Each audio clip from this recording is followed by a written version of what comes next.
Good. Hello to our bookshop, to another one of our book events. It's absolutely glorious to be meeting Tom, the great Tom Bradby. Hello, Tom. How are you doing? Well, we'll knock out the great, but other than that, I am great, and thank you very much for having me. You're feeling great, anyway. So we're here to talk about his new book, and so it's an absolute honour. Thank you, audience, for joining us, and thank you to the virtuals who are watching on YouTube at whatever time of day. Now, for the live ones, we've got a Q&A function, so please do search that out and start sending questions in as soon as you like. Really, I'll tap those into Tom whenever feels the right thing. Alternatively, just send him a nice message on chat as well, so I can read those out as well. But Tom, congratulations on your third book, the third Kate Henderson book, I should say. And there it is. So, and thank you to the audience. They've all been fulfilled today, so you'll be getting them with the signed book plates inside. Thank you. Does book launch day get any? Does it reduce in impact, or are you? But now that you've published 8 or 9 books, is it a bit of? Does it become a bit boring now, or is it this quite exciting? It never gets boring. It never gets boring. It's so there's a few really amazing moments along the way on a book. I'd say the 2 biggest are the day the hardback comes through and I still feel like a kid at Christmas. You know, you open the parcel and there it is, and that's massively exciting. And then publication day, that's the other really big one. I discovered, actually, not to go straight to film, but I did a film of my first book, Shadow Dancer, and that has its moments as well. You know, first premiere in Sundance, first European premiere in Berlin, first premiere in London, and they're all really exciting. So that book managed to have hardback publication and the kind of film version. So it's kind of glorious if it goes all the way. But taking you back to the first book that came out, was Shadow. That was first book was Shadow Dancer, wasn't it? Yeah. And at the point where you didn't have an agent and you had an idea of writing, but where did the idea of writing in the first place come from? Was it something you always had in mind? I think when I look back in retrospect, it was something I had in mind. In fact, I'm sitting at my desk in my kind of writing room, and in the bottom drawer, I found the other day an outline for a thriller I'd written. It must have been while I was a trainee at ITN. So that we're talking kind of late 90, early 91, set in Tibet, about the CIA in Tibet and China, would you believe? Anyway, I didn't write it, but it was quite a detailed outline. I'd totally forgotten that I'd even considered it.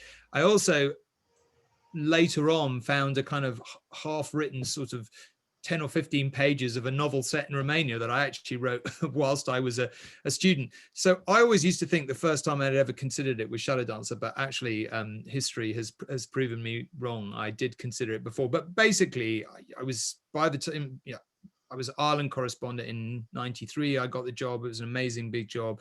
And shortly after I started, emerged the IRA, been secretly talking to the government. So the kind of peace process broke on the world. It was an amazing story. And a really critical factor was, what was the IRA secretly thinking? We knew what they publicly thought. We knew what they would tell you they were thinking, but what was the real thinking? And the only way to get that was from the intelligence community, realistically, who had obviously agents in the IRA. And I was obviously interested in what they had to say about that. But I was also kind of fascinated in the whole business of running informers in the IRA, just such a life or death thing.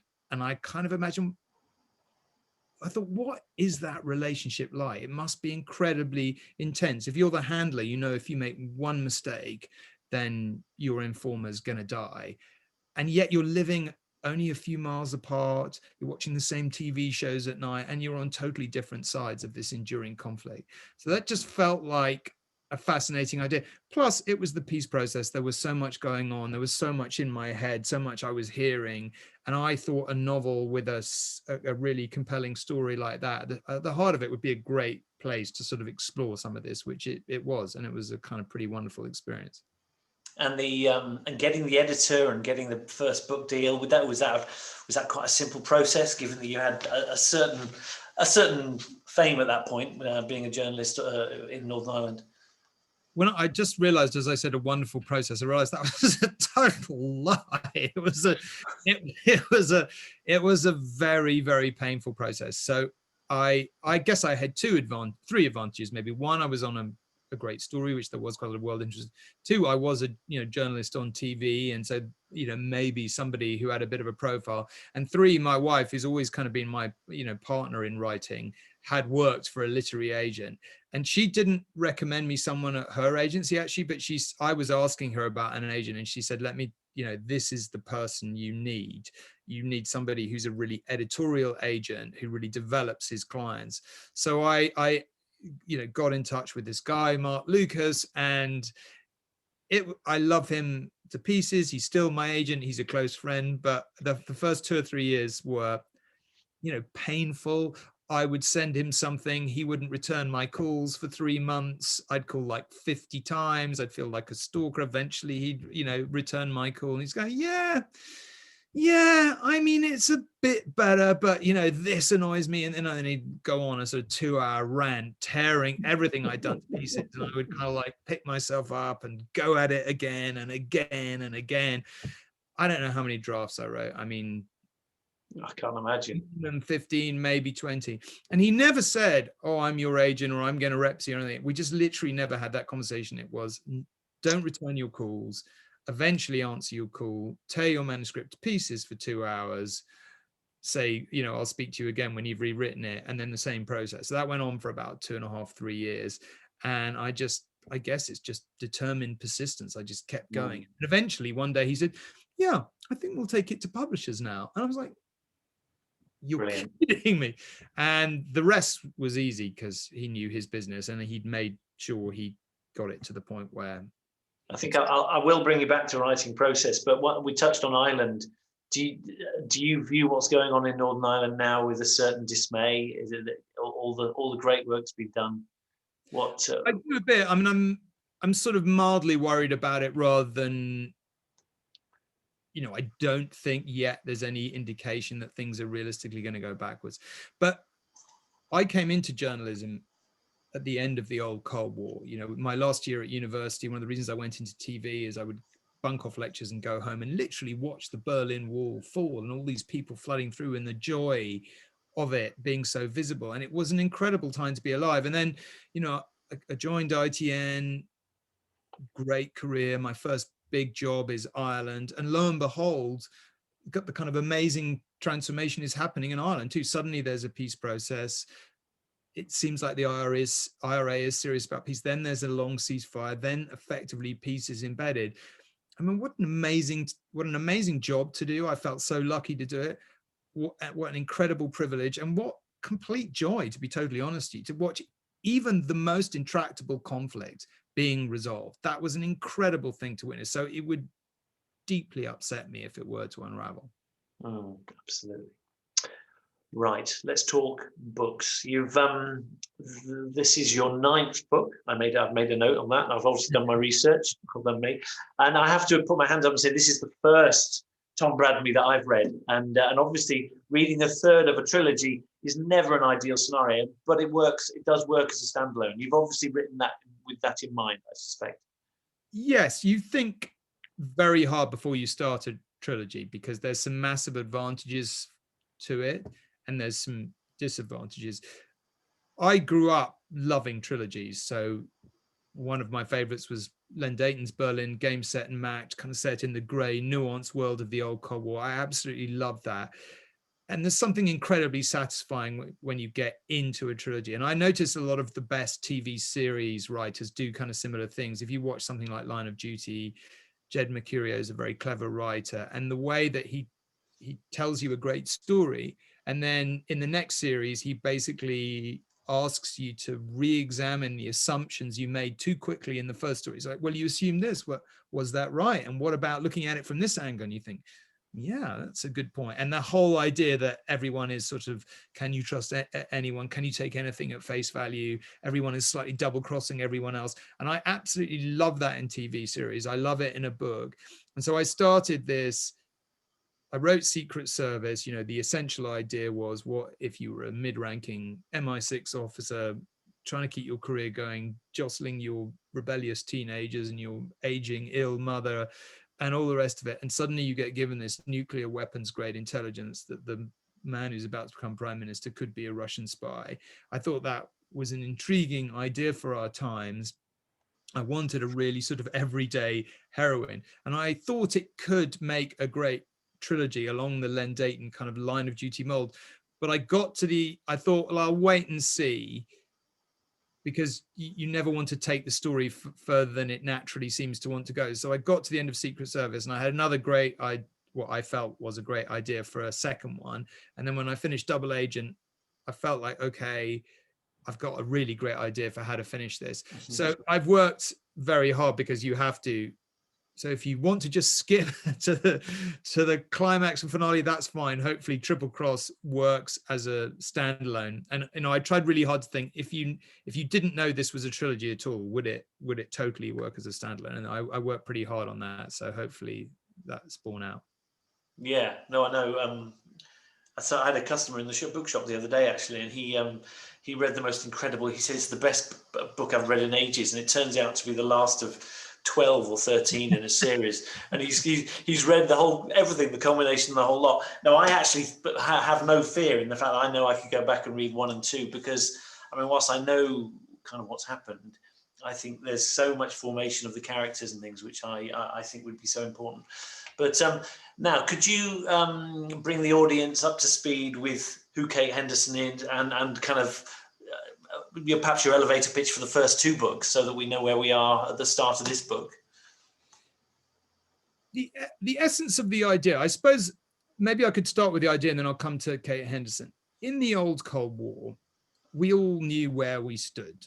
They were behind the wall. It was an ideological battle between 2 totally different and competing ideologies, and they would come across the wall and attempt to undermine us, steal our secrets, and so on, and get their spies within our organization so they would know what our weapons program was, or this, that, and the other. And the old Cold War went. And with the rise of Russia and actually China, we're now in a new Cold War, and sort of seeing that day by day emerge at work was what really first got me interested in potentially setting a novel in it, because a novel is a chance to explore it in much greater depth. And the essence of it is really just undermining us, undermining our democratic systems, encouraging us to argue amongst ourselves, undermining faith in democracy. And there's no doubt in my mind that that's working. And, you just look at what's happened in America. Liz Cheney's just been, lost her job as in a leadership position of the Republican Party, because she won't accept that the election was stolen and isn't prepared to go with that narrative. Well, there are millions and millions of Americans who completely believe the election was stolen, and there's no evidence for it. So we are literally witnessing democracy being undermined before our eyes, and we know the Russians are quite a big part in this and what's happening, and that was absolutely clear going back to the original Donald Trump, the 2016 election. So I was interested in exploring that idea, and I wanted a character who we could all get behind. So I wanted somebody who was wrestling with lots of things in a home life, someone who felt really real to me. And essentially Kate Henderson bugs an oligarch's super yacht in the summer. It's fairly standard intelligence operation, and suddenly she finds herself listening to this bombshell intelligence, which seems to suggest that the British Prime Minister is about to resign. He has prostate cancer and is about to resign, which no one in Whitehall knows, and that the leading candidate to replace him, or one of the leading candidates to replace him, is a potential Russian spy. So that immediately basically sets up the kind of playing with truth, and this is why I sort of mentioned Line of Duty, that goes all the way through to the end, which is essentially, has she just been set up so that the British intelligence spends the next 5 years chasing its tail, seeking a ghost that doesn't exist, and in the process massively under, because if you just think about it for a moment, imagine if you bring that intelligence back.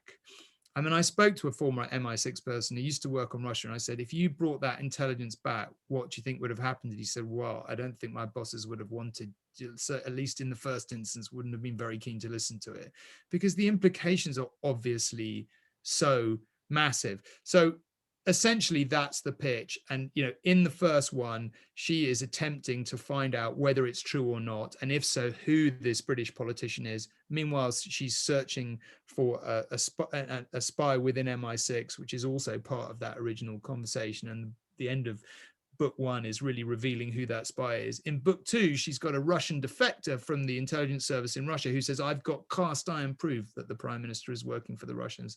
And that builds up to the conclusion of that book. In book 3, she's got the prime minister, which is triple cross where we are, which is why I think it works as a standalone. It begins with the prime minister. She's now left MI6, but the prime minister comes up to her and says, look, this is killing my political career, this suggestion, that I might be some way compromised. It's not true. You must help me prove it. And that brings us to the finale. I know. And you had me set, we spoke earlier today, and I had 80 pages to go, and I was still second guessing who it was. And honestly, my heart was pumping as I'm reading the bits. But there was a hint. I didn't know who it was, but I was starting to lean towards the answer. Probably with about 40 pages to go, I think. And but anyway, no, brilliant. I absolutely adored it. That's very kind. I think just on that, it's interesting. Effectively, the finale is the finale of a 1,000-page journey or a 300-page journey if it's book 1. One of the things I feel is that when I wrote the end, which I guess I always had in mind from the very start of book 1, but I wasn't 100% sure that's where it would end up, but I was pretty sure. It felt absolutely to me like the right place to end. And it's an interesting thing. I think most people will guess it, and I think kind of that's okay. It's almost more the why than the who. And that's where I hope that's where I work really hard to make sure the end delivers, that the why really stacks up. So hopefully that works. I think you have left it there that there is a possibility to revisit Kate. She's I think trilogies that's a healthy number. I suppose that's a good way to close off, and it leaves you to go and do other stuff. Yeah, I'm fairly sure I will write another novel with Kate Henderson. I'm fairly sure it won't be an extension of the trilogy. It'll be something kind of new. It'll go on to something else if I do. I'm in the slightly weird position that I've actually written the novel that's going to be published next year already, and I'm sort of on the one after that, and that's a big bit of a long story behind that, because I actually wrote it before these 3 were published, and these 3 were so contemporary we wanted to get on with them. But I'm pretty sure I will at some point come back to Kate Henderson, but I'm going to write a few standalones first. Sounds like you're being very productive with your writing. Is that the nature of your lockdown? It's been. I know. What else did we have to do in lockdown except sit in this room and write? Apart from obviously going to do News at 10, I feel like I have been quite productive. What I've tried to do is I wrote 6 novels, and then, as I mentioned, I turned Shadow Dancer into a film. That, it's an odd thing, film writing, but if you write a film that gets quite a lot of critical acclaim, suddenly you get lots and lots of offers to write more. Well, I was lucky enough to get lots and lots of offers to write all kinds of screenplays about all kinds of things. And of course, it's a bit like a drug. You kind of, it's much quicker to write a film or a TV series than it is a book. And I got quite distracted by it for a bit. And of course, then you learn the reality of that, which is there is just no logic about what gets over the line into production and what doesn't. I've written films which seem 10 times more commercially viable than Shadow Dancer, the one that got financed, and yet they get stalled and they never quite make it over the line. So I decided about 4 years ago, okay, here's what I'm going to do. I'm going to concentrate on trying to turn my writing into something that feels like a career and a conscious production line. So I'm only going to screenwrite on my own novels, which I've stuck to. And hopefully we're almost at the point where that production line is going to yield various benefits, one of which is doing a novel more regularly, and the other is developing those novels into film or TV. Have you, when Shadow Dancer was offered as a film, were you insistent that you had to do the screenwriting? No, it just never occurred to me to write a screenplay ever, and it got optioned and they tried to get every writer, basically any novelist will tell you, unless they're very, very, very famous, that what tends to happen with options 90% of the time is a production option company options your material with the best of intentions, I'm sure, and then they've got to find a writer, and that takes forever and quite often doesn't lead to any kind of success. And you've either got to pay the writer yourself, or you've got to find someone else who can pay the writer, and it's just quite a torturous process that mostly doesn't go anywhere. And they tried to find a writer for Shadow Dancer and didn't find a writer for Shadow Dancer. And so I just, after about 8 months, I literally woke up one day and I can vividly remember I was sort of shaving and I thought, well, why don't I write it? Hey, maybe it isn't that difficult. And I said to the producer, what do you think? And he said, well, I can't find anyone else, so I'm not going to pay you very much, but and he did pay me, to be fair, and I did it. And yeah, I think it's because, particularly with the film, it's a mixture between the kind of story and character of writing a novel, which is what Mark Lucas so painfully, from his point of view and possibly from mine, taught me by just endlessly being utterly intolerant of anything that he didn't feel added up or wasn't psychologically, how, or maybe you don't, I'm sure you do know how writers, it's so tempting as a writer to sometimes, you've got a bit of a problem and so you come up with a half botched solution. It's like doing DIY and you think, oh, well, this will probably work. People will probably buy this. And the best writers and in the best works, you just don't have those botched jobs. The things really do. And that's what I've tried to work so hard with this series ending in Triple Cross, is to just make everything psychologically add up. And Mark is just so ruthless with me in making that, just not accepting anything that he doesn't feel adds up. So once you've been on that sort of training thing, and then actually writing it was more akin to my day job, because if you think about it, everything in a 30-year career with TV news that I've ever written at work at ITN is to speak. So I'm sort of writing dialogue every day. So it was a mixture of the lessons I learned from Mark about writing about writing novels, and what I learn what I do every day at work. And so it kind of, I'm not going to say it was easy. It definitely had its moments, and I had some very good people to kind of help me with some key stuff.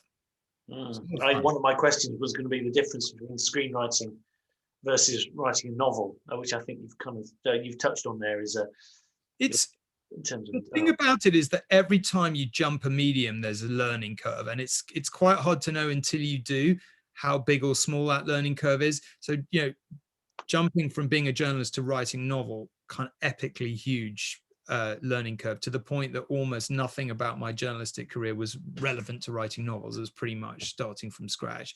Whereas film, oddly, didn't feel like that big a transition. TV was more of a transition from film than I thought it was going to be. So, when I started writing TV stuff, that's like, okay, that's quite different from, it's actually kind of akin to writing a trilogy, but a film quite easily follows the story arc of a novel in a way a TV series doesn't necessarily. Yeah. I think, good. I was, in fact, let's talk about writing process, because I know you talked about the fact that your first book took a chunk of time to do and quite painful. How is that now with the 9th one? You submitted the manuscript for this particular book. What was the response from your editor and your agent and stuff? Is it a lot smoother these days? Are you much better at it? It is a lot smoother, but if I was ever giving advice to anyone starting out in a career in writing or journalism or anything I've done actually, or screenwriting, I would say just surround yourself by the best people you can find. Just get hold of them and get the help. So almost everything I do, whether it's at work at ITN or work, like all the TV and film stuff I'm doing at the moment, I've just got really great people with me, producers or directors or whatever.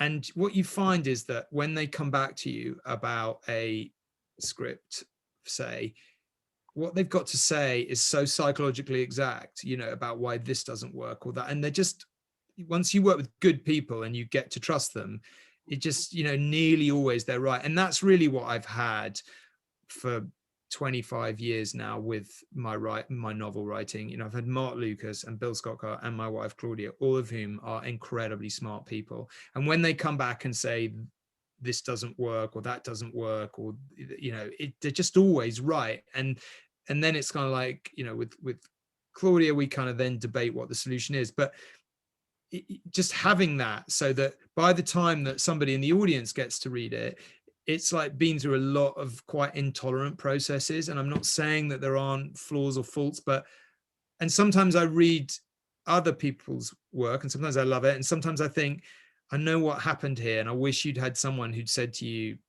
look, this just doesn't add up. Quite often with thriller writers, I think they start with a great idea and then you just can feel the energy dissipating as you think as a writer, you think you, the writer, just don't know how to sort all this out and conclude it. You had a great original idea, but nobody's kind of put your feet to the fire about it. What's the worst case you've had of having to either remove or repeat or rewrite? I'll tell you one story. I was interviewing Fran Quinn with her book, The Smallest Man, and she handed in her 80,000 word book, and the editor came back and said, you've got to redo 30,000 words, which that's a big old chunk. The entire chunk of this guy's life. It's kind of part memoir and part fiction, and it's honestly. I would say, I mean,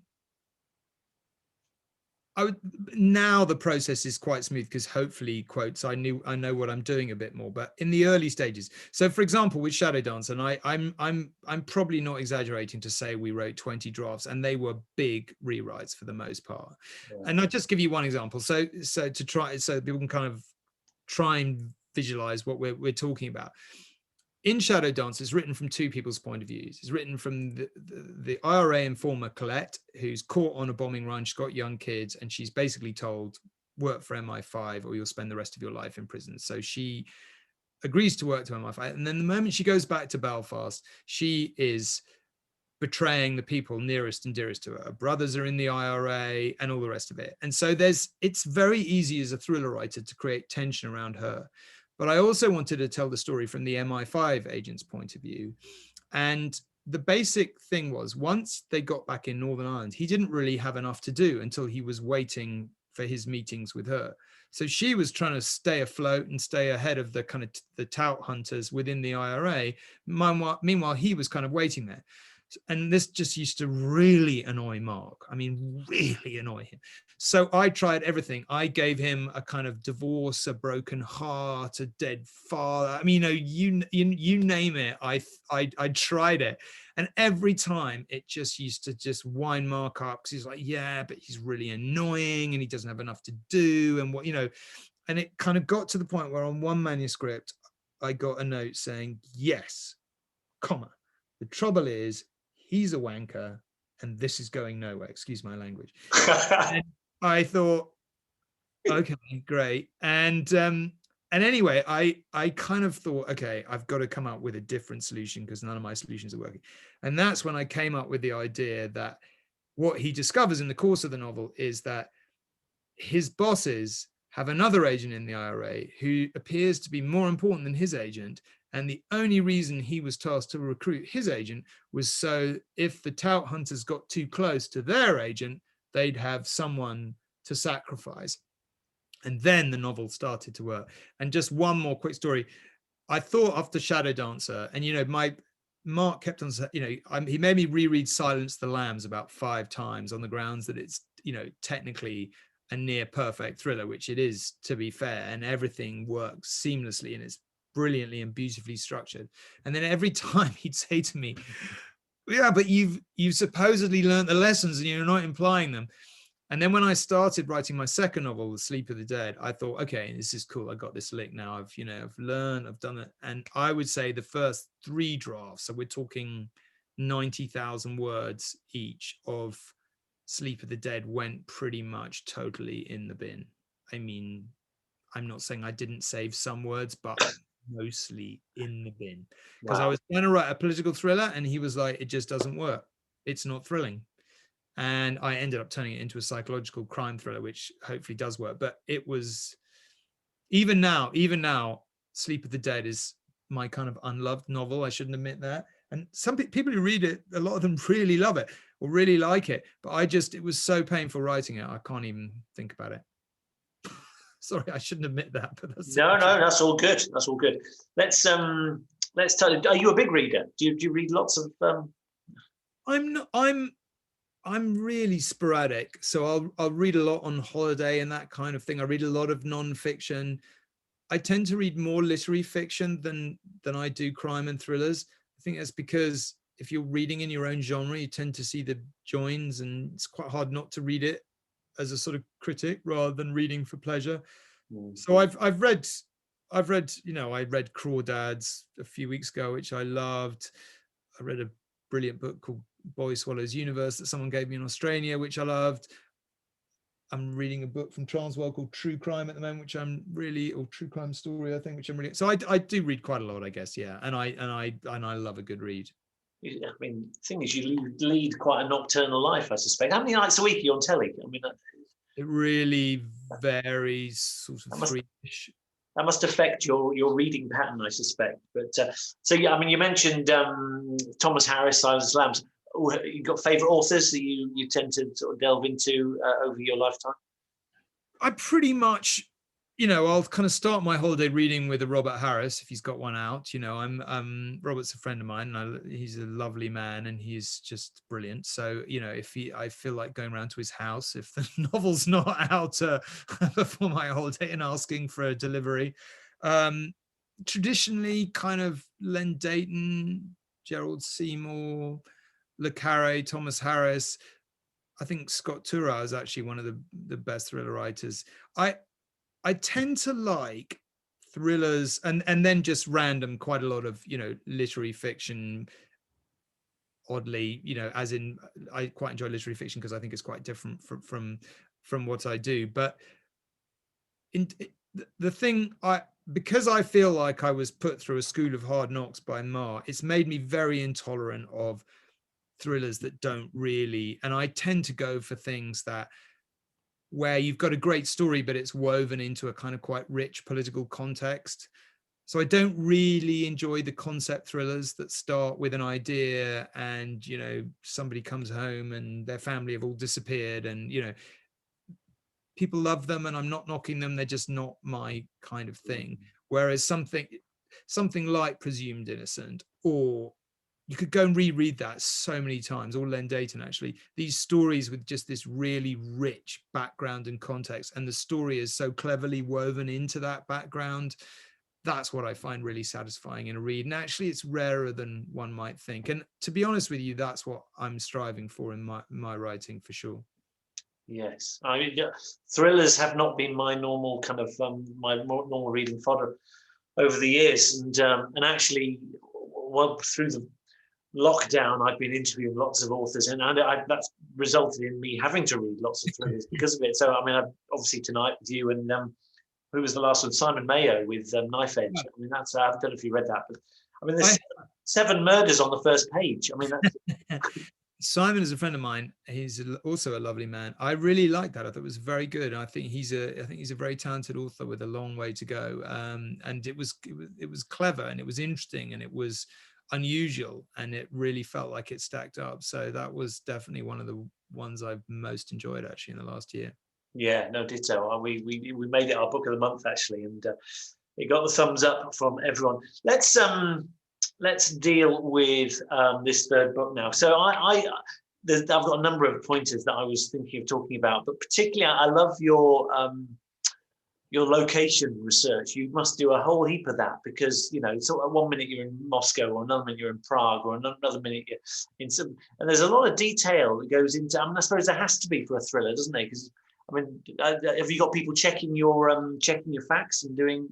As far as I can, I mean, I'd say to people, if you haven't traveled anywhere, which you haven't, get some vicarious traveling with this series. Of course, you'd expect me as a journalist to be, there are some people who write thrillers who absolutely say, oh, I don't do any research, I just make it all. And, great for them. That's fantastic. Fairly obviously, given my journalistic background, I'm trying to go for things as far as possible that are real. and there are some massive privileges in the job and the career I've had. You know, I spent a few years as effectively, we called it UK editor, but security and intelligence editor at ITN. So I know quite a lot of people in the intelligence services. There are people I can go and talk to, there are people I go and ask. I've been into the buildings. So you start from that point where you're trying to make it as realistic as you possibly can. That's one of the reasons why I wanted to make Kate as realistic a character as I could. And then obviously with the travel research, you're trying to give people the idea that they feel like they're there. And most of the novels, you know, to go, not to bang on about it, but to go back to the kind of Len Deighton series, one of the things that I loved about that series, the Game, Set and Match series, if you read Berlin Game particularly, Len Deighton clearly loves Berlin and did it just seeps of kind of knowledge and the love of a city, and it's so beautifully rendered. And the story is just so cleverly interwoven, kind of almost into the fabric of the city. So yeah, I do. And you know, some of the earlier thrillers I wrote, The Master of Rain, set a kind of noirish crime novel set in Shanghai of the 20s. The White Russian is a similarly noirish crime novel set in the St. Petersburg in the last days of Tsarist rule. It's fabulous to kind of really research something, get under the skin of it. And now obviously this series is dotting around a bit more, and London are its home, but it's a wonderful thing as a writer to really immerse yourself in a place. Yeah, no, so did you, I know you went to Edinburgh Uni, and you studied history, what particular areas of history, did you deal with Cold War elements within your... I did. I mean, my last year, you may not be incredibly surprised to hear that the thing I studied was the CIA from the Second World War to the modern day. Least surprising fact of this discussion, probably, that I would have opted to study something like that. But it was a fascinating course, so steeped in the Cold War, particularly obviously what the CIA was doing in the Cold War. And you'll find in the novel that's out next May, Yesterday's Spy, it's about an MI6 officer set in 1953 whose son, who's a Guardian journalist, goes missing in Tehran in 1953. Now, some of you may know that was when the CIA, with MI6's help, staged a coup against Mohammad Mossadegh, who was Iran's democratically elected leader, and deposed him because he had the temerity to nationalize Anglo-Iranian oil, which is basically what provided the oil that kept the British Empire and its fleets on the high seas. And that was obviously one of the things I had to write. I didn't write a thesis. You had to write 2 long essays, and I wrote one on that and one on the CIA in Vietnam. And the interesting thing about that coup and the CIA's involvement in it is they considered it so. I mean, the guy who ran it, Kermit Roosevelt, later wrote a book about it, Counter Coup, which you can read, and it basically, he's very pleased with himself because he thought it was a massive success, and it became the kind of benchmark for all the CIA coups that followed against Allende in Chile, against Sukarno in Indonesia, and against Diem in Saigon. So yeah, I did a lot of studying. Yeah, no, I'm envious actually, as well as you going to Edinburgh. What a lovely place. So yeah, I mean, surprisingly, halfway through the book, I mean, in a piece of fiction, you suddenly mentioned Navalny and Putin in a kind of, it was a reference that stood out as suddenly I mean, obviously that dated when you were writing it, I suppose, to a degree. But was there any reservation about actually referencing real life events? There was, yeah. That is a really astute question, if I may say so, because it's something I think all kind of raw authors of contemporary thrillers probably wrestle with. And actually, interestingly, I've spent quite a lot of the last year and a half actually working on kind of developing this as a TV series. And that's one of the things you wrestle with slightly more with the TV series, partly in a weird way, because you've got to get actors to play everyone. So you're kind of like, if that makes sense. So you're trying to think about realistically, you know, what kind of actor might play this person, and therefore you're trying to write that into the character. And particularly you're looking at to what extent, like if a character is appearing in a TV news studio, how much are you making that feel real in the sense that it's about something actually happening now. So I'm wrestling with it. I did think about it a bit, but I just thought I kind of went with my hunch, which I felt like, since these are so obviously set in a kind of real world, even if the characters are fictionalized, I thought referencing things in the real world was probably okay. But it's a good point. I did think about it a lot. Yeah, I suspect Mark Lucas had an opinion. Yeah, I've yet to find anything that he didn't have an opinion on.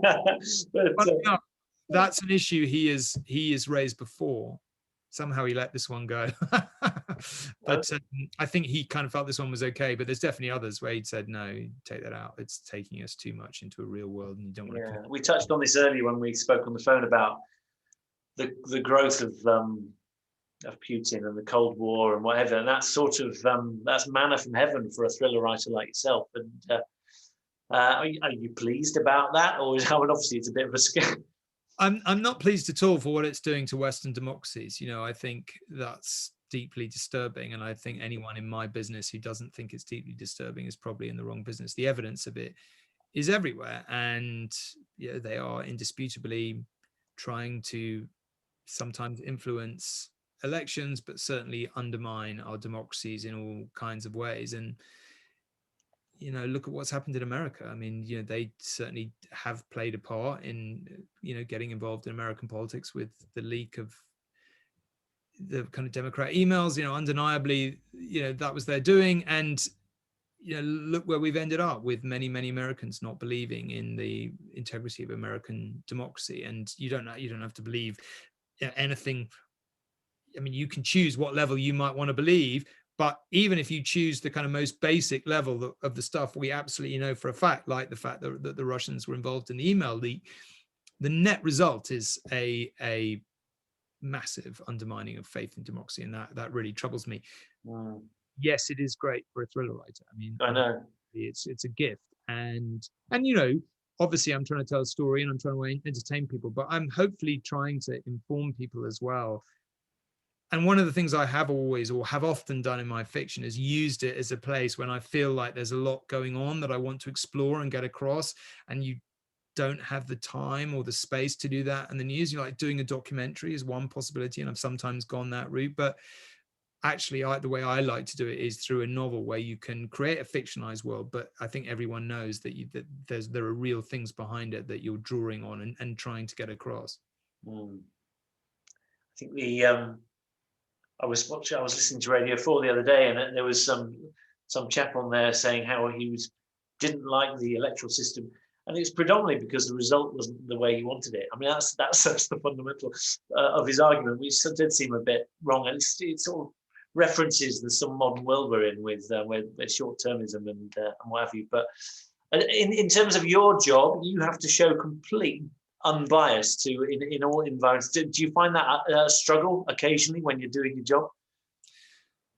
Not really, because there's so many things. I mean, the kind of accusation of bias is so glibly thrown these days by so many people, not but us particularly. I mean, the BBC have it 10 times worse. You pick any kind of BBC reporter with a high profile job and go on social media and they will be accused of bias on a daily basis.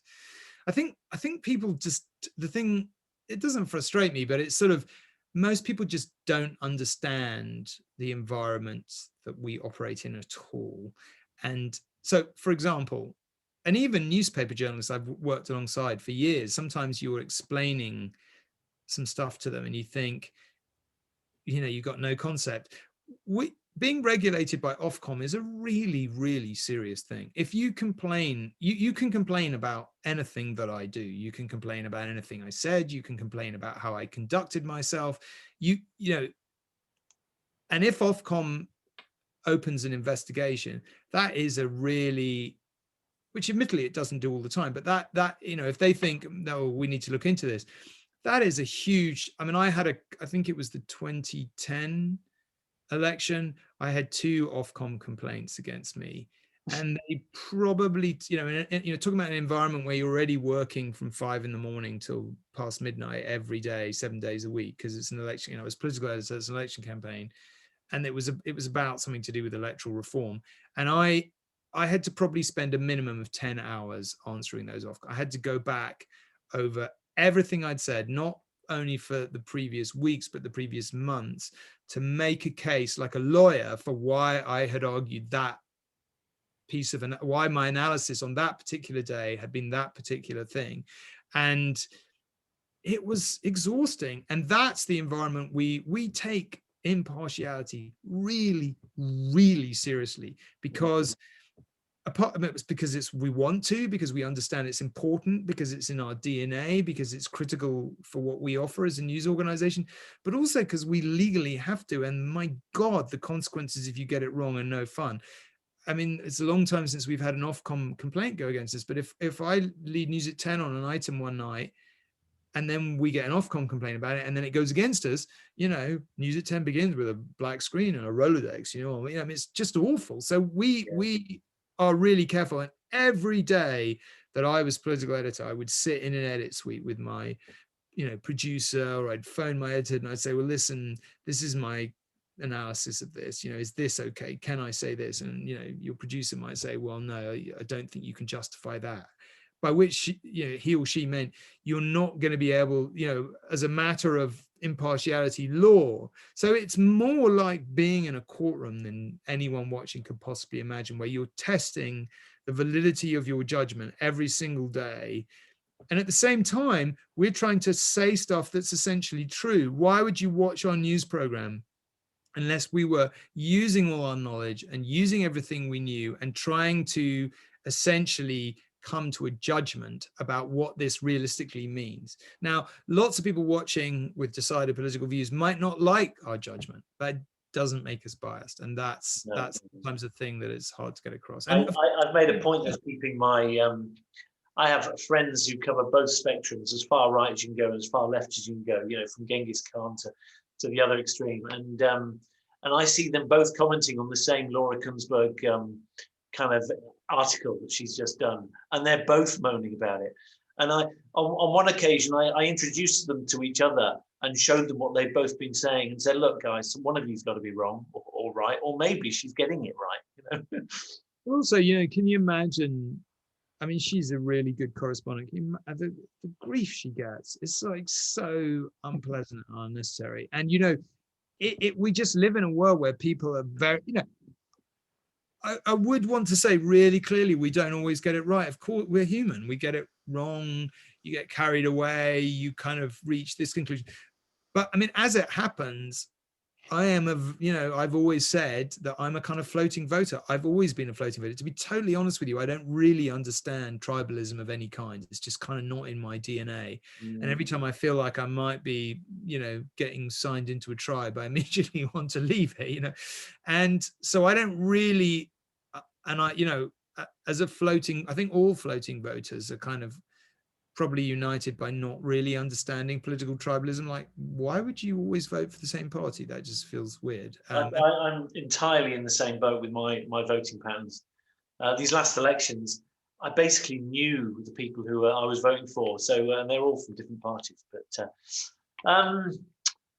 we've got a few questions. So this is quite a nice one. Why did you choose to make your central character in Triple Cross Kate Henderson rather than, I love this, Kevin Henderson? Was there something that made the character female rather than when you were writing it? It's a good question. I think I really like writing across the gender barrier. It's just interesting. You've got to think outside of yourself, which I guess all writing is, in a number of ways. And I did it with my first novel, Shadow Dancer, with Colette. And I just realized it had been a long time since I'd written from a woman's point of view. And I just think that's interesting on a whole bunch of levels, and sort of maybe asks you to dig a bit deeper and is an interesting challenge. And I think plus I was at an age, or I have been at an age in the last 5 or 6 years where you're watching, I hope we're moving to a world where this isn't true and things are more balanced, but just amongst the women my age, I know more of them have found themselves squeezed between careers and aging parents and young children, and their husbands may be very good at sharing stuff, but it just always seems to be the women that I know who seem to get landed with the most and feel under most pressure. So I just thought if I was going to pick a character who was really juggling, it seemed more sensible to make her a woman. And I loved writing her as a character. It was really fascinating. She certainly comes across as very formidable. Who, in your mind, who is playing her in the film? Oh, I don't know. We've been kind of, I don't know, you sort of think, you start with the kind of Kate Winslet level, and then you kind of, Emily Mortimer. I don't know. There's a really good seam of Rachel Weisz. There's a really good seam of British actresses who are incredibly talented. Any one of whom we'd kill to have in the role. I mean, I think one of the things realistically, if we get this over the line, that you have to wrestle with is the good actors seem to be in a lot of demand at the moment, because the volume of production, Netflix and Amazon are turning drama production into a massive global industry that is consuming a huge amount of the talent. So I guess one of the questions will be, and this is if we do this as a TV series, this is going to be the central role. So you want someone of kind of character and scale. We definitely thought about who we might want, but we try not to go too far down a rabbit hole, because realistically you got to know who's going to be available. Who's available, yeah. And how old is Kate? She's late 40s, is she? Is that right? Yeah, mid 40s probably. Late 40s. I mean, you could play it. You could play it late 30s, even early 40s. I mean, I don't actually specify in the book, but in my mind, she's probably early 40s. That's what comes across. But without a shout out, Kate Winslet would be great. I don't really understand what a news anchor does. Do you actually write the news? Do you present, or does someone else do that? Can you make decisions about what's on the news? This is a very interesting question, to which there is no simple answer. I sometimes try to explain to people. I say, if I was to write, I've been doing the job kind of 5.5, 6 years for News at 10. I feel like I could write a really long and possibly somewhat tedious treatise on the difference between influence and power. So I'm not the editor, so I can't hire anyone, I can't fire anyone, I can't promote anyone, I can't even deploy anyone anywhere. But so obviously I was political editor of ITV, well, obviously, but I was political editor of ITV News for 10 years. And when I was asked in, and we had this sort of conversation with my boss, Michael Jeremy, who's a great guy, and he sort of said, well, what do you think for the rest of your career? And I was like, well, I'm quite happy what I'm doing. But if you're really asking me, I'd quite like to do the election night programs. I'd quite like to stay being political editor and do that. And he said, well, what if we said that we were thinking of you for that, but we really want the person who does that to also be the anchor of News at 10, which is a way of saying that that's really what we want you to do.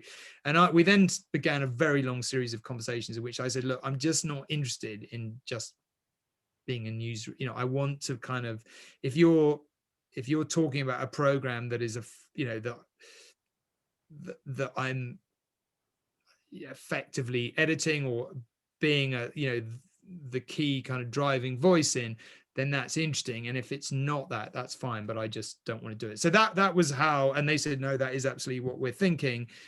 So,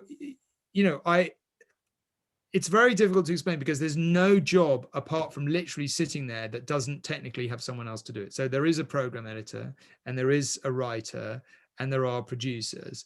But yeah, there are times when I write a lot of the program, and there are times when I write a little of the program. It's kind of, I think the best way to understand it is nothing gets read out unless I want to read it out, obviously. And, I have liberty to change as much or as little as I want. And I think most people who are regular viewers can probably tell when I've got very involved in the way something is written, because it's kind of very obviously got a kind of, a quite particular editorial judgment in it, maybe, that's obvious. And then some people sort of talk about that and say, well, we're not interested in kind of your judgment. It's like, well, people sometimes have this incredible idea that the news is somehow handed down on tablets of stone from God. I mean, every news program is full of editorial judgments, and I guess at least I'm pretty transparent about ours and why they are. And then, you know, as to what goes in the program, usually the program editor and I work together, and we sort of have a view that if one or other of us has a very, very strong view, the other one usually backs down. And if we really can't agree, it goes to the overall editor, who kind of gets involved. But you must have a process of comparing what you've led with in your news and then what the BBC have led with. But let's we've got I just think one thing about that. We don't do much of that, and there is a really good reason. I think one of the things I came to really dislike quite early on, you know, I love journalism and I love the process of it. What I don't like is when people just want to report what everyone else is doing. So you will sometimes find, like, you'd be away on a political trip with a whole bunch of political journalists, and you would notice that a lot of your colleagues just wanted to know what everyone else was writing. You know, the Prime Minister comes back and talks to you, and then everyone talks about agreeing the line, and then they all write the same thing. Well, and then if you don't write that, you're perceived to have missed the news. I hated that. That's just I don't want to use the word crux. It's not, that's too strong, but it's just, that just isn't right. So what I wanted, and this was part of the conversation, and what I still want for News at 10, is that we do our own thinking and we don't worry too much about what anyone else says. Because why would you come and watch us unless we at least guaranteed that you know, we are going to do our own thinking, and you might not like that thinking, you might think that thinking was wrong, but we're trying to do our own thinking. Yeah. So there's a couple of outstanding questions, and we've got a couple of minutes left. So let's Caroline Dowling. Now, keep in mind, this is the first of your books I've read, so she's obviously an experienced reader of us. Do any of your heroines get to keep their lovers? That's nuance with a whole heap of experience. Sometimes they do. Yeah, the end of The Master of Rain. That's a good one. That's got a happy ending. I'm not going to say that it's massively common. Sorry, I'll think about it in future. Well, we're not going to talk about what happens in the in Triple Cross, but I find that quite funny anyway.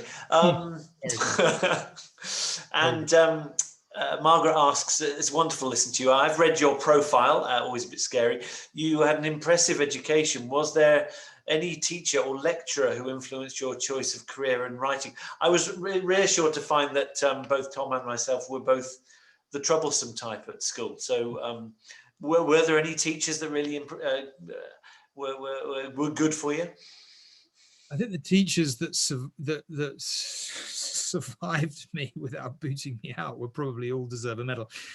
Funnily enough, I would pick that university lecturer, Alan Day, in my last year, who taught me that CIA course. It's kind of, it really gave me an interest in the way the modern world had been shaped. And it gave me an extra, I mean, I'd already decided I wanted to be a journalist, but I left university with a powerful desire to go into the working world and be a sort of eyewitness on the front line of history.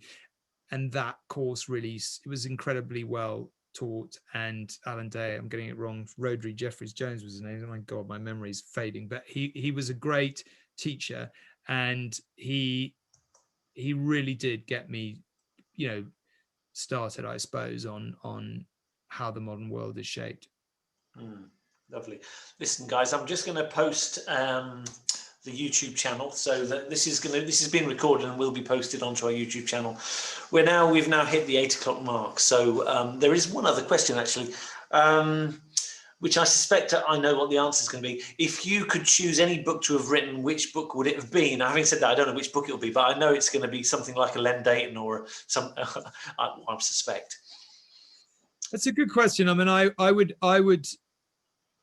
Do you know, weirdly, I would probably pick Presumed Innocent, even though it's not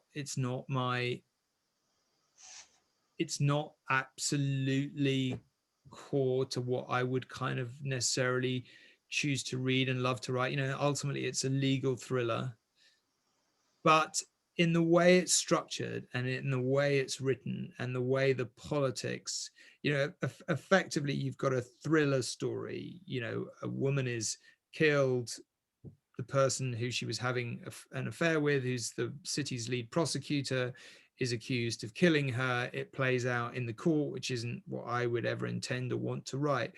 But it's just so incredibly well structured. And as a thriller writer, I think what you come back and back to is the importance of structure. It's like building a house.